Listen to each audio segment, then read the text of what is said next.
호위동승이라고 하는 건 이런 거예요. 갑이 차를 끌고 부산으로 갑니다. 혼자서 갈 때는 법률 관계고 인간 관계고 뭔 관계라고 하지 않아요. 혼자 있는 거니까. 자, 이 책을 읽어보면은 우리가 사람이 살다가 누구랑 관계를 맺으면 그거를 이제 생활 관계라고 하는데, 혼자 갈 때는 무슨 관계라고 안 하고요. 을이라는 사람을 태우고 같이 갈 때 이걸 이제 관계를 맺었다, 이렇게 얘기하는데, 그 관계들 중에 법으로 규율하고 권리가 발생되는, 그래서 국가가 간섭을 해서 강제적으로 권리를 지켜줘라, 의무를 이행해라, 이런 관계가 법률 관계로 되는 거고, 자, 그런 거 없이 그냥 뭐 권리 의무는 없고 강제되는 것도 없고 그냥 서로 우연히 맺어진 관계, 이런 걸 이제 인간관계라고 하는 거고, 뭐 학자들이 정해놓은 용어가 되는데, 자, 이 사람들 지금 호의로 동승을 했다, 이렇게 얘기를 하죠. 자, 그러면 이제 계약을 맺어서 차를 태운 택시기사 같은 사람 아니고요. 법률적으로 차를 태워줘야 될 어떤 규정이 있어서 태운 거 아니에요. 이러면은 이 호의동승은 인간관계라고 하고, 자, 인간관계에서는 권리가 발생될 수 없다, 이렇게 돼요. 이렇게 되네. 자, 일단 요 현상부터 이해를 해보면, 자, 관계들 중에서 권리가 발생될 수 있는 관계를 법률관계라고 하는데, 그 법률관계라는 게 생기려면 적어도 두 가지 중에 하나는 있어야 된다. 우리가 1월 달에 이렇게 배웠어요. 그러면은 법률관계가 되기 위해서 두 가지가 필요하다. 그걸 법률 요건. 자, 요게 있으면, 이렇게 놓죠. 요게 있으면 법률관계라고 하는 거고, 법률관계가 되기 위한 요건이 갖춰지니까 법률관계. 자, 이게 없으면 인간관계, 이렇게 부르는 거고, 법률관계에서만 권리가 생길 수 있고 인간관계에서는 권리가 생길 수 없다. 뭐 이런 거 우리가 1월 달에 했었죠. 그죠? 자, 그리고 요 법률 요건에 두 가지가 있다 그랬는데, 뭐하고 뭐가 있다 그랬죠? 법률 행위, 그리고 법률 규정, 이렇게 있다 그랬어요. 그죠? 자, 그래서 지금 호의동승이 인간관계고 권리가 안 생기는 이유는 당사자가 차를 태우고 차비를 받기로 법률행위를 한 적이 없고, 그리고 차를 태워주라고 하는 규정이 없고, 뭐 이렇기 때문에 저걸 인간관계라고 하는 거예요. 그러니까 그냥 부산으로 가다가 중간에 우연히 을을 만났는데, 얘기 들어보니까 부산 사투리 쓰고 동양 사람이야. 그래서 같이 갈래? 콜, 이렇게 해가지고 그냥 심심하니까 같이 가자, 뭐 이렇게 돼서 가는 거라면, 계약을 해서 같이 가는 택시기사가 아니니까 도착한다고 해서 차비 달라고 할 수도 없고, 또 나를 꼭 태우고 부산으로 가라고 요구할 권리도 없고, 그냥 우연히 가는 인간관계다, 뭐 이렇게 얘기가 되어 있는 거예요. 그래서 법률관계, 인간관계 구별할 때 제일 많이 드는 예가 이 호의동승 사안이 되는 겁니다. 근데 보니까 가다가 사고가 났나 봐요. 자, 갑이 운전하다가 실수를 해가지고 사고가 났는데, 그 바람에 을한테는 손해가 발생이 됐나 봐요. 자, 이게 뭐 교통사고 나는 바람에 을이 머리가 터져가지고 뭐 한 3천만 원 정도 피해액이 발생이 됐다는 겁니다. 자, 그러면 을은 갑한테 손해배상 청구를 할 수 있느냐?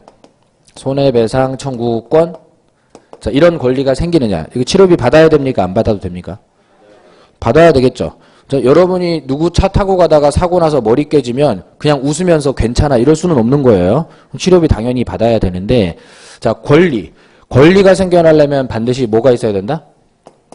법률 행위가 있든지, 아니면 법률 규정이 있든지, 두 개 중에 하나는 있어야지 법률관계 되면서 권리 생긴다면서. 그죠? 자, 그러면 호의동승은 원래 인간관계이기 때문에 권리가 생길 수 없는 거지만, 자, 그러던 와중에서도 둘 중에 하나가 있으면은 손해배상 청구권이란 권리가 생기는 거고요. 뭐 당연히 치료비 받아야 되니까 권리 생길 거예요. 그러면 이 두 사람들 사이에 내가 교통사고 내면 너한테 치료비는 물어줄게 라는 계약을 했던 부분이 있을까요? 그런 거 했으면 안 탔겠지. 그죠? 자, 내가 지난주에 3명 깨먹었는데 너 4번째가 될지 몰라서 그러는 거야. 그러니까 나랑 계약서 쓰고 타자. 이런 거 했으면 안 탔을 거예요. 그죠? 안 탔을 건데, 그러면 법률행위는 없다는 거예요. 그럼 규정이 있기 때문에 저 권리가 생겼을 거다는 예상이 가능하죠. 실제로 우리 민법에 50조라고 해서 이 불법행위라고 하는 조문입니다. 시험범위 아니니까 외우지 않아도 돼요. 이게 고의나 과실로 타인에게 손해를 가한 자, 즉 과실로 손해를 가한 자는 그 배상을 해야 될 의무가 있다. 조문에 이렇게 돼 있어요. 그래서 뭐 사람 때리거나 교통사고 냈거나 뭐 실수로 남의 집 망가뜨리거나 이럴 때 돈 물어주라고 있는 조문입니다. 그러니까 저 조문에 관련된 상황이 발생됐기 때문에 권리가 생기는 거지. 자, 이렇게 권리가 생기는 거지. 만약 이런 규정이 없었다면 권리가 안 생겼을 거다. 즉 법률 관계가 되려면 적어도 법률행위, 법률규정 둘 중에 하나는 있어야 된다. 뭐 계속해서 이런 설명입니다. 그리고 이제 이 판례의 핵심이 된 부분은 이렇게 됐을 때 이 3천만 원을 한 1,000만 원 정도로 깎을 수 있겠느냐. 이게 가능한가? 자, 이걸 손해배상금액 감경이라고 하는 건데요. 뭐 감액이라고 해도 되겠고. 근데 이렇게 되면은 권리의 양이 3천만 원 청구권에서 1,000만 원 청구권으로 줄어드니까 이것도 권리를 건드리고 있는 거죠. 권리의 변화가 생기는 거고. 자, 이런 거 할 때에는 반드시 둘 중에 하나는 있어야 된다고 그랬던 거예요. 하나가 법률 행위. 그죠?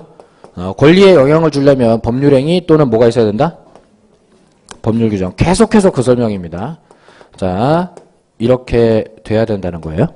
자, 이렇게 돼야 되는데 당사자가 손해배상 금액을 감경하는 법률 행위를 우리가 보통 그냥 사람들이 말할 때는 합의 본다 이렇게 얘기하죠. 그죠? 교통사고 났는데 합의 본다. 네, 이거 합의 본다라고 하는 걸 법적으로 표현하면 화해계약이다 이렇게 불러요. 화해계약.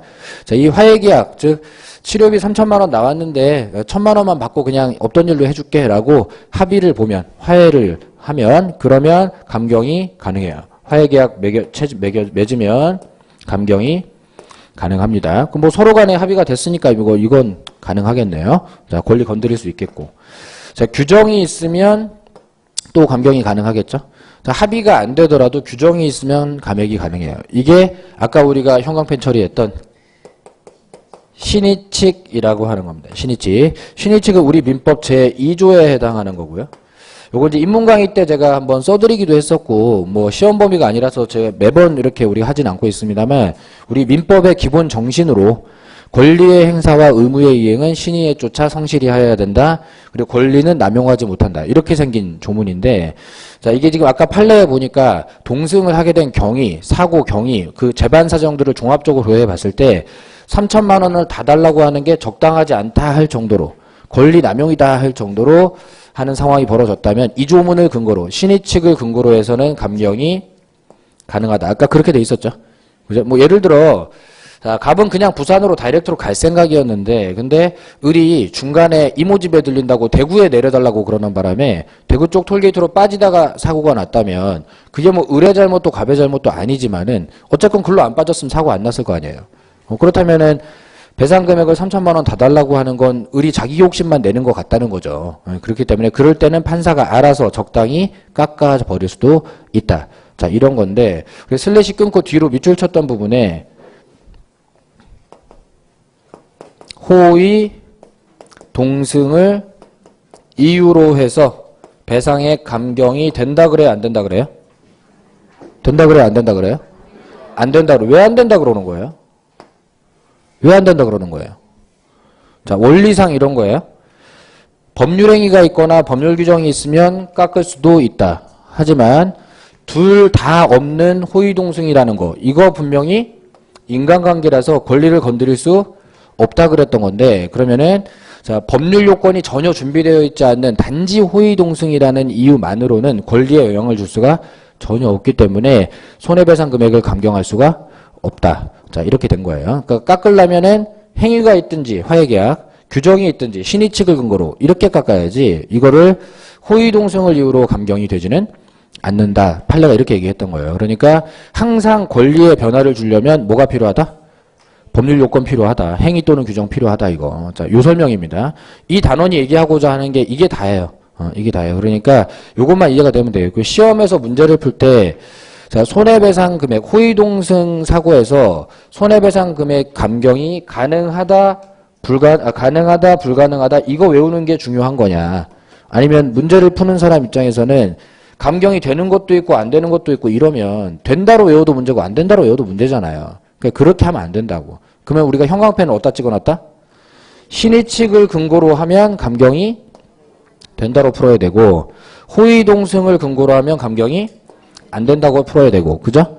자 그러면은 시험 보는 학생은 감경이 되냐 안 되냐에 꽂힐 게 아니라 그 앞에 있는 신의칙이라는 말을 찾든지 호의동승이라는 말을 찾든지 찾아서 거기에 맞춰서 될 때는 된다고 안 될 때는 안 된다고 풀어줘야 돼요. 그죠?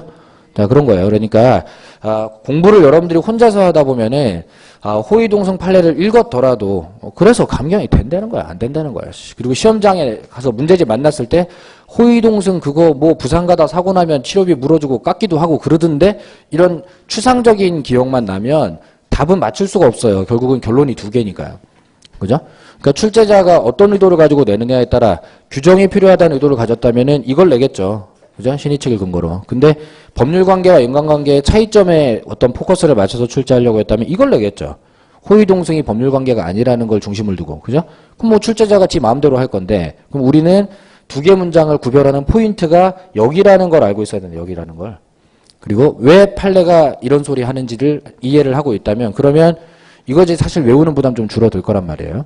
그래서 이런 걸 할 줄 알아야 됩니다. 앞으로 계속 이런 작업들을 할 거고 문제를 풀 때 내가 된다 안 된다에 집중하지 말고 왜 되는지 왜 안 되는지 그걸 배우는 거다. 뭐 이렇게 생각하고 보시면 되겠어요. 이게 완벽하게 이해됐다 그러면은 이 단어는 통으로 패스해도 됩니다. 어차피 나머지 이론은 요즘 출제 잘 안 하니까요. 이렇게 좀 해두시고